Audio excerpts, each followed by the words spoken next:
Maka oleh karena itu, hikmah yang pertama dari kisah ini, setan itu memiliki step-step, langkah-langkah untuk menyesatkan seseorang. Itu yang pertama. Yang kedua, setan itu tidak berhasil menyelewengkan bersiswa atau meminta bersiswa untuk meninggalkan ibadah. Tidak berhasil setan, Pak. Tapi setan membungkus kebaikan untuk menuju kehancuran. Dibungkus oleh setan tadi. Bersiswa, terima sajalah, itu pahala. Bersiswa, ajaklah ngobrol, itu pahala. Bersiswa, antarkan nasi, itu pahala. Setan itu begitulah membungkusnya untuk manusia, agar manusia itu terjatuh. Maka mesti kita hindari. Yang ketiga, Bismillahirrahmanirrahim. pada siang ini kita masih menceritakan kisah-kisah di dalam Al-Quran. Pada kali ini kisah yang akan kita ceritakan terdapat di surat Al-Hasyr, surat yang ke-59, ayat yang ke-16 dan 17. A'udzubillahi minasyaitonirrajim. Kamathalis syaitani idh qala lil insan ukfur falamma kafara qala inni bari'um minka inni akhafullaha rabbal alamin. Fakana akibatuhuma annahuma finnari khalidaini fiha wa dzalika jazaa'udz zalimin. Yang artinya, bujukan orang-orang munafik itu seperti bujukan syaitan ketika dia berkata kepada manusia. Garis bawahi di situ ada kata manusia. Al-Quran itu Bapak Ibu terkadang menceritakan sesuatu detail, seperti kisah Nabi Musa, seperti kisah Nabi Yusuf. Terkadang hanya setengah-setengah, seperti kisah Nabi Ibrahim.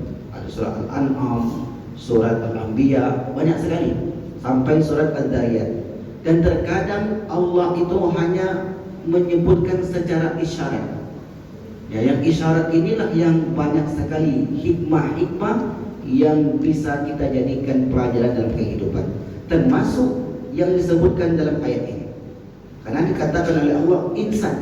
Siapa insan? Insan artinya manusia. Siapa manusia yang dimaksud? Lalu kemudian setan itu berkata kepada manusia yang dimaksud, kafirlah kamu. Maka tatkala manusia itu telah kafir, artinya orang yang kita ceritakan nanti, akhirnya dia mengikuti setan. Akhirnya dia mengikuti kehendak-kehendak setan, menjadi kafir kepada Allah Subhanahu wa taala. Kafirlah engkau, kata setan. Maka ketika ia berkata dan telah kafir, setan berkata, sesungguhnya aku berlepas diri dari kamu, karena sesungguhnya aku takut kepada Allah Rabb semesta alam. Maka adalah kesudahan keduanya, setan itu dan orang tadi, bahwa sesungguhnya keduanya masuk ke dalam neraka, mereka kekal di dalamnya. Demikianlah balasan orang-orang yang zalim. Bapak Ibu yang dimuliakan Allah Subhanahu wa taala, menurut ulama tafsir, ayat ini menceritakan seseorang ahli ibadah yang hidup di zaman Bani Israel. Saking ahli ibadahnya orang ini, selama 60 tahun tidak pernah bermaksiat sekalipun dengan Allah. Dia hanya di rumah ibadahnya, namanya Sauma'ah. Kalau kita namanya masjid, rumah ibadahnya terus begitu.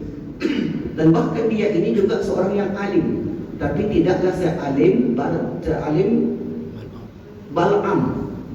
Dia ini alim tapi tidak sealim Bal'am. Dia ini dikenal dengan ahli ibadahnya. Nama orang ini adalah Barsisa. Siapa namanya?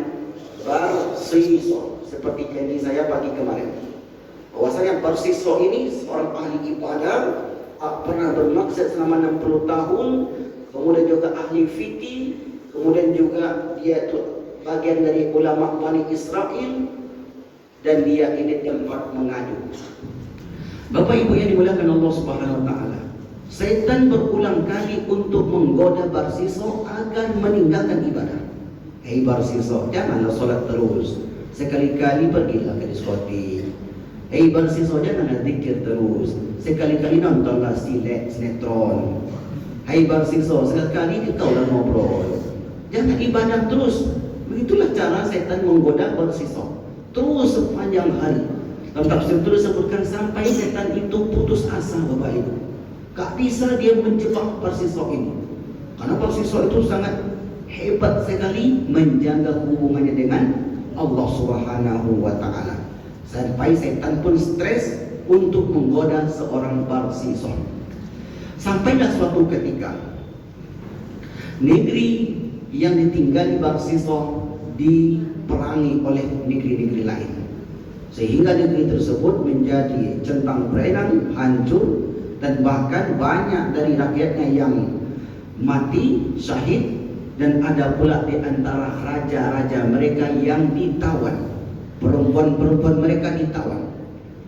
Akhirnya negeri tersebut negeri yang tidak lagi harmonis, tidak lagi damai, bahkan rajanya saja sudah ditawan. Lalu kemudian ada 3 orang saudara yang masih tersisa di negeri tersebut. Kemudian 3 saudara ini ingin membalas dendam kepada negeri yang menjajah negerinya. Lalu kemudian dia pun menyiapkan pasukan yang tersisa, peralatan yang tersisa. Kemudian mereka bersiap-siap untuk membalas dendam. Tapi masalahnya Bapak Ibu, 3 saudara ini punya seorang saudari perempuan. Tak ada tempat penitipan. Di bawah tak mungkin. Tinggalkan negeri itu akan berbahaya, karena tak ada yang menjaga, semua akan berangkat. Akhirnya 3 saudara ini mikir keras, di mana sebaiknya adiknya ini dititip. Muncullah nama Barsiso. Mereka datang ke rumah Barsiso, tempat ibadahnya. Hai Barsiso, kami ingin membalas dendam atas kekalahan dan apa yang terjadi ke negeri kita ini. Kami ingin berangkat, tapi masalahnya kami punya adik perempuan, tak bisa kami tinggalkan. Di mana kami tempat menitipkan juga kami tak tahu. Satu-satunya alasan untuk menitipkan adik perempuan kami ini di rumahku ini. Barsiso dengan tegas Bapak Ibu menjawab, tidak bisa. Akan jadi fitnah. Kalau dia tinggal di sini, sementara saya di sini, ini berbahaya. Tidak bisa. Tolonglah Barsiso. Kami ingin membalas dendam atas apa yang terjadi di negeri kita ini. Tidak bisa, kata Barsiso, tetap pada pendiriannya. Akhirnya 3 saudara ini pun meninggalkan rumah Barsiso dalam keadaan bersedih hati. Bapak Ibu yang dimuliakan Allah Subhanahu wa taala. Lalu kemudian datanglah setan menyerupai manusia. Kemudian kata setan ini, hei Barsiso, engkau ni ahli ibadah, salat, puasa, zikir, baca Taurat dan seterusnya. Ibadah itu luas, wahai Barsiso.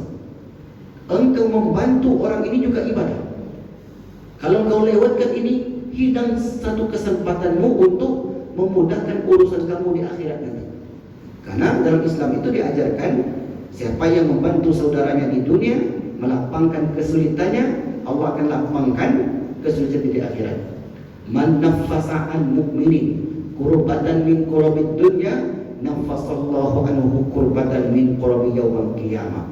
Siapa yang melapangkan kesulitan saudaranya di dunia, kelak Allah akan lapangkan kesulitannya di akhirat. Dalam riwayat yang lain disebutkan, innallaha fi aunil abdi ma kana al-abdu fi auni akhihi. Sesungguhnya Allah senantiasa menolong seorang hamba selama hamba itu memberikan pertolongan kepada hamba yang lain. Jadi setan itu membujuk dia, ini kesempatan kamu untuk beribadah. Lalu kemudian mikirlah Barsiso ini Bapak Ibu, oh benar juga, ini ibadah juga, itu ibadah juga, jangan pilih-pilih ibadah. Akhirnya dipanggillah 3 saudara tadi datang ke rumahnya kembali.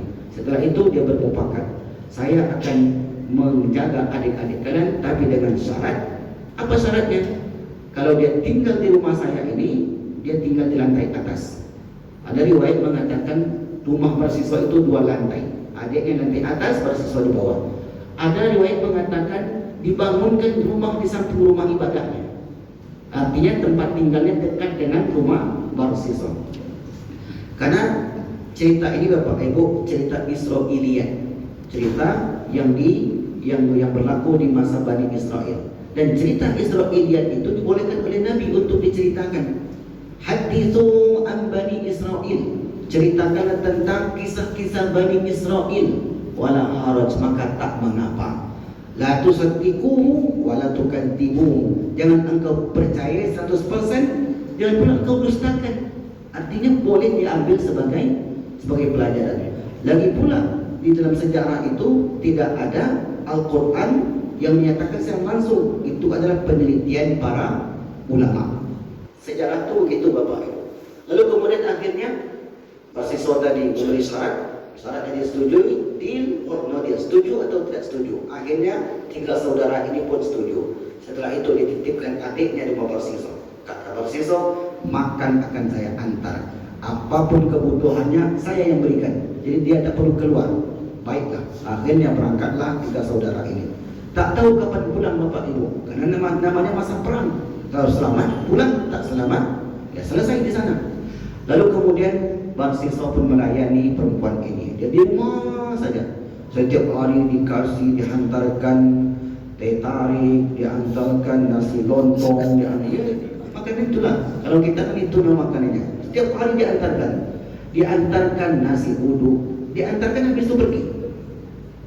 Setiap kali mengantarkan nasi, makanan untuk perempuan ini dia pergi. Dia tak banyak cakap. Lalu kemudian berjalanlah hal seperti itu berhari-hari lamanya. Kemudian setan datang lagi. Hei mahasiswa, coba ketok pintunya, karena memberitahu orang yang di dalam itu juga pahala.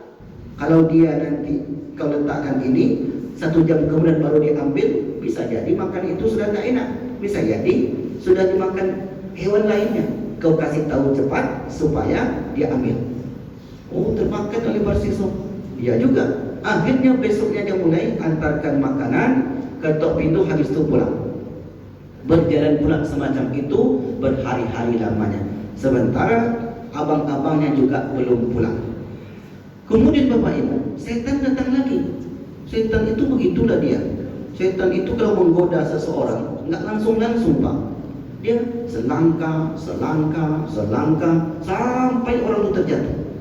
Lalu kemudian kata setan, hei mahasiswa, setiap kali engkau mengantarkan makanan, ketok pintunya, coba ucapkan salam. Mengucapkan salam itu berpahala. Jadi kamu dapat pahala banyak. Antarkan makanan, pahala. Ngetok pintunya, memberitahu, pahala. Mengucapkan salam, pahala juga. Masuk akal. Akhirnya mahasiswa setiap kali mengantar makanan, dia pun ketok pintunya, mengucapkan salam. Dijawablah oleh perempuan itu dari dalam Bapak Ibu. Yang namanya suara itu kan ujian bagi laki-laki. Yang suara itu kan apalagi suaranya indah sekali. Dulu Bapak Ibu tahun 90-an ada cerita, ada seorang perempuan penyiar radio, suaranya bagus sekali. Sampailah laki-laki ini tertarik ingin bertemu dengan perempuan ini. Kenalan, dapat nomor HP.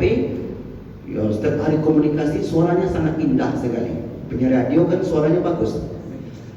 Lalu kemudian mereka pun janjian, ketemu. Sebelum ketemu dia tengok dari jauh. Iko orang meledak. Menang di suara, kalah di wajah. Ya begitu dulu Pak, tak tahu kita. Akhirnya tak jadi ketemu Pak. Mau ngeri sekali. Beliau kata saya ketemu. Akhirnya tak jadi ketemu orang ini, karena dia menang di suara, tidak menang di wajah. Artinya suara itu adalah menjadi ujian bagi laki-laki. Makanya kalau perempuan yang masih muda-muda, kalau ada yang nelpon, Assalamualaikum, kata laki-lakinya, maka jawab yang tegas. Jangan mendayu-dayu. Mendayu-dayu nanti ngomong 1 menit bisa 10 menit. Panjang ceritanya. Itulah suara. Akhirnya mahasiswa yang sebelumnya jarang mendengar suara perempuan, setiap kali mengantarkan makanan mendengarkan suara perempuan. Mahasiswa terjatuh? Tidak. Lalu kemudian setan datang lagi. Hei mahasiswa, tak sopan kau. Setelah mengucapkan salam langsung pergi. Coba ajak ngobrol, tanya kabarnya. Gak usah kau masuk ke dalam, dari balik tembok aja. Akhirnya betul juga, karena kabar perlu Pak. Mana tahu dia sakit, mana dia butuh ini, butuh itu.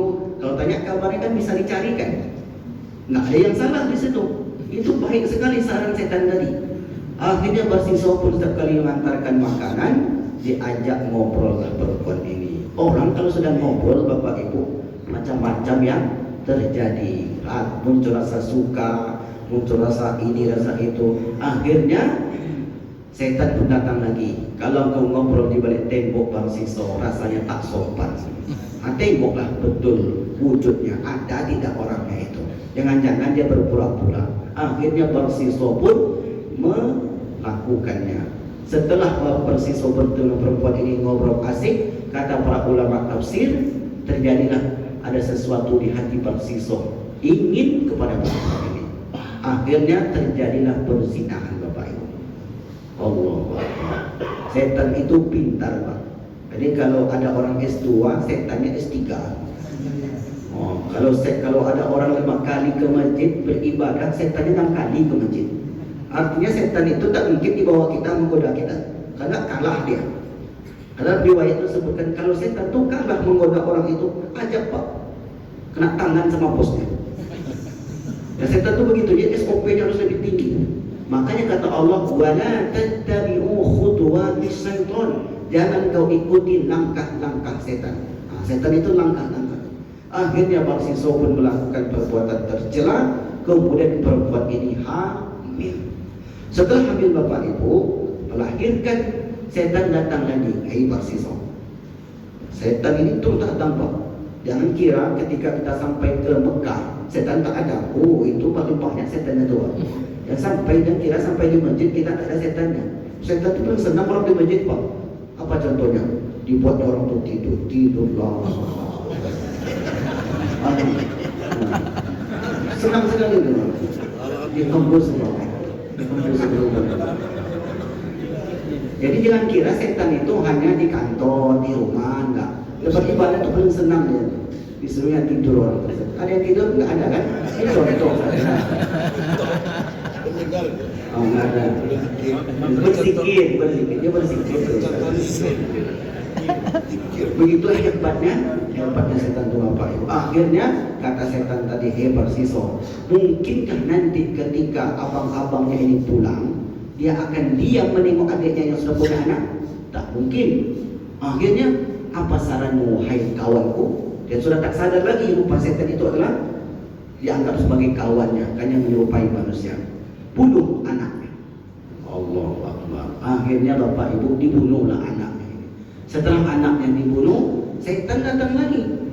Mungkinkah ibunya diam ketika abang-abangnya pulang terhadap kelakuanmu pada anaknya ini?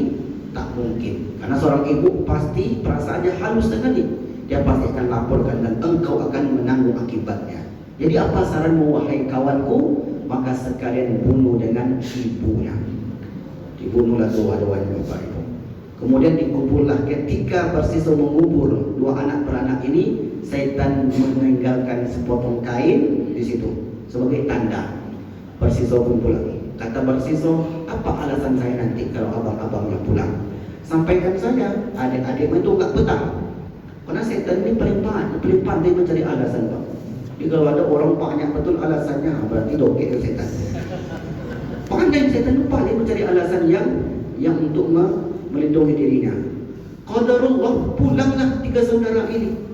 Sampai di negeri tersebut, pertama kali yang dikunjungi rumah Barsiso. Ya, dia akan tanya adiknya, mana adik kami hai Barsiso? Barsiso pun jawab sesuai arahan setan tadi. Adikmu tidak betah tinggal di sini, kemudian dia lari pergi tak tahu kemana. Namanya ahli ibadah, orang pasti percaya Bapak Ibu, pasti percaya.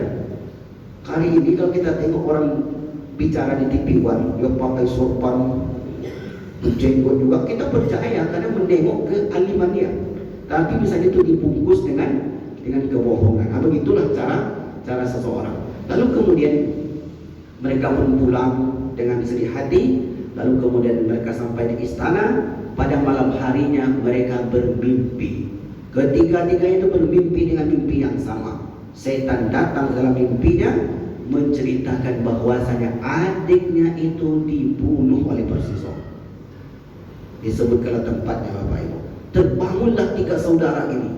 Ketika mereka terbangun, dia menceritakan satu dengan yang lainnya. Lalu kemudian dicarilah tempat di mana dimakamkan adiknya itu dan mereka mendapatinya. Setelah itu di tengah perjalanan mereka bersiap-siap menuju rumah Persiso dan memutuskan pedang. Di tengah perjalanan itu setan sudah sampai di rumah Persiso. Dia kabarkan, "Hei Persiso, tiga saudara itu sedang menuju rumahmu menuntut balas dendam atas kepergian adiknya." Akhirnya kata Persiso, "Wahai temanku, apa saranmu hari ini? Saya tak bisa berlindung lagi. Maukah engkau kufur kepadaku?" Ayat tadi, "Ukfur, kafirlah." Falamma kafaro, ketika orang itu kafir. Riwayat mengatakan ketika dia bersujud kepada setan dari Bapak Ibu.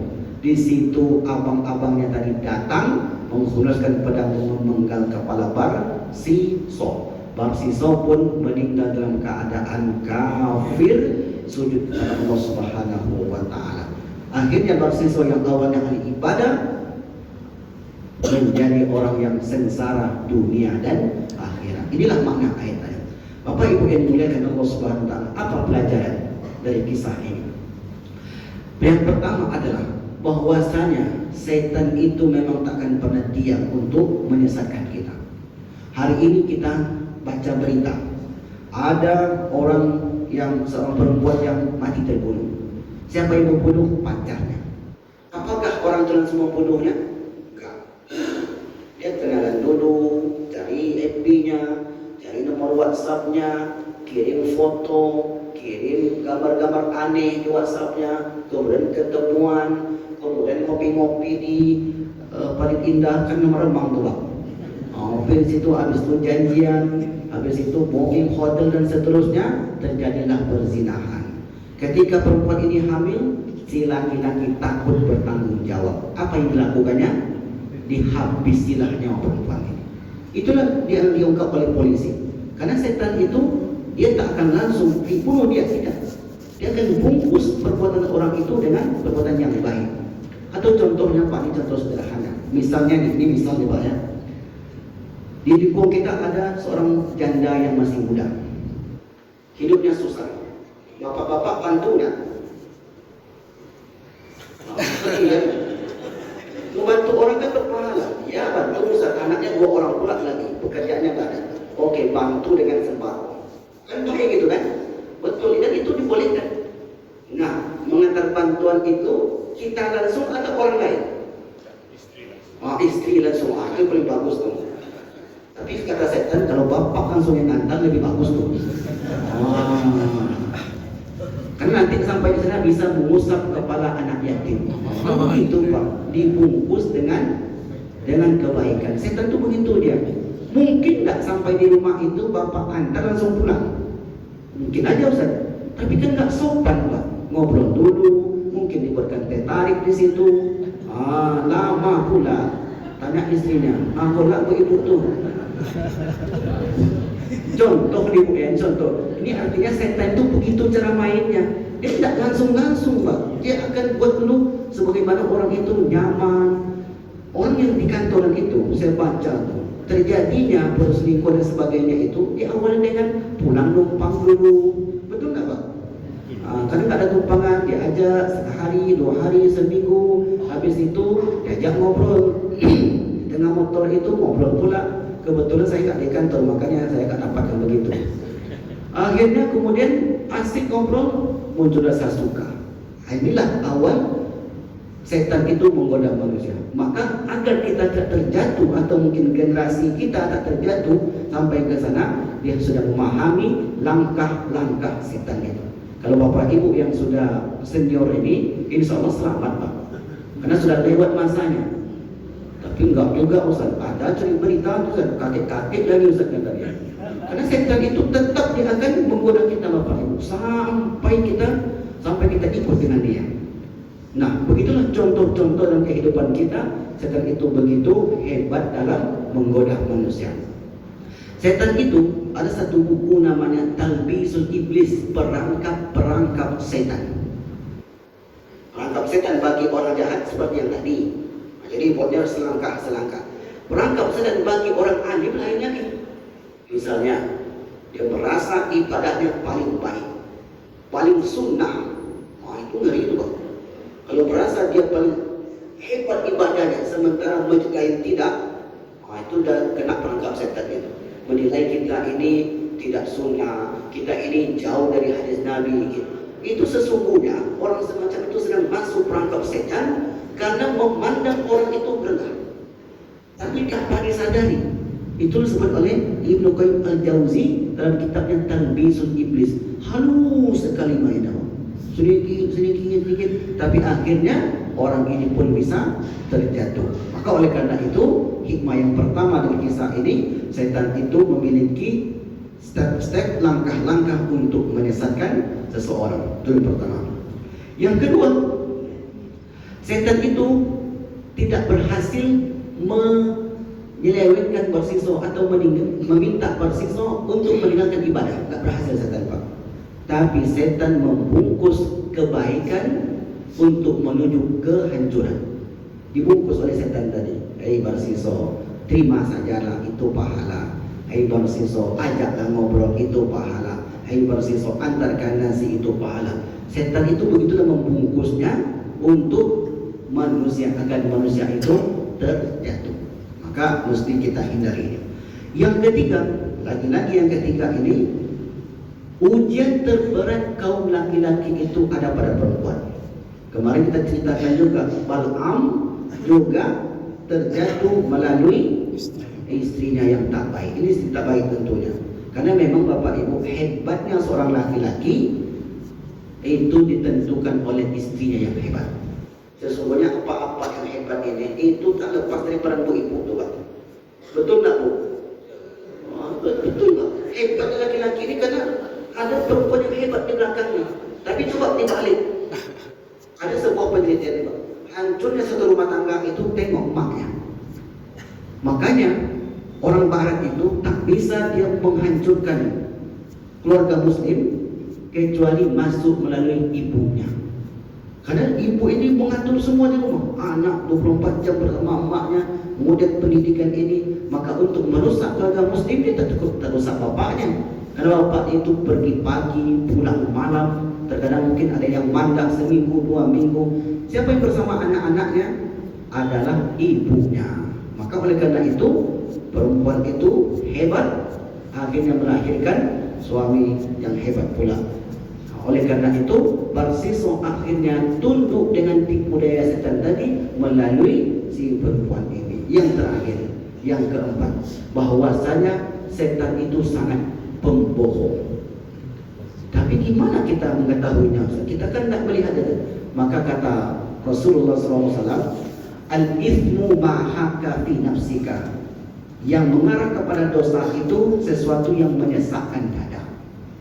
Jadi kira-kira hati nurani kita berkata tak baik, itu sudah mengarah kepada perbuatan dosa. Maka segera dipangkas, segera dipotong, jangan sampai berlarut-larut ke dalam jebakan-jebakan setan tadi. Wallahu a'lam bishawab. Maka inilah hikmah yang dapat kita petik dari kisah seorang yang bernama Barsisah. Bapak Ibu yang dimuliakan Allah. Maka inilah dapat kami sampaikan. Mudah-mudahan bermanfaat bagi kita dan dapat kita jadikan sebagai